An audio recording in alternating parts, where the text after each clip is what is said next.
பாகிஸ்தானை மண்டியிட வைத்த நம்ம ராணுவம் வெறும் 22 நிமிடங்களில் 9 முகாம்கள் காலி. பிரதமர் மோடி பெருமையா பேசுறாரு. என்ன நடந்துச்சு தெரியுமா? நிலைமை இதுதான் நண்பர்களே. ஏப்ரல் 22ஆம் தேதி பாகிஸ்தானோட தீவிரவாதிகள் நம்ம காஷ்மீர்ல பஹல்காம் பகுதியில தாக்குதல் நடத்தி 26 பேரை கொன்னாங்க. ஆனா நம்ம இந்திய ராணுவம் பதிலடி கொடுக்க தயாரானது. ஆபரேஷன் சிந்தூர்னு ஒரு அதிரடி ஆபரேஷனை மே 7ஆம் தேதி தொடங்கி பாகிஸ்தானோட 9 முக்கிய தீவிரவாத முகாம்களை வெறும் 22 நிமிடங்களில் தரைமட்டமாக்கிடுச்சு. நம்ம ஊர் வீரர்கள் பாகிஸ்தானை தலை குனிய வச்சுட்டாங்க.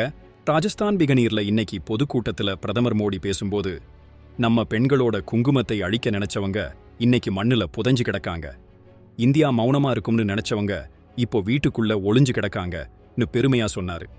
ஆபரேஷன் சிந்தூர் உலகமே பார்த்து புரிஞ்சு போச்சு நம்ம இந்தியாவோட பலத்தை. நம்ம தமிழ்நாட்டு பசங்களும் ராணுவத்துல இருக்காங்க. இந்த வெற்றி நம்ம எல்லாருக்கும் பெருமை.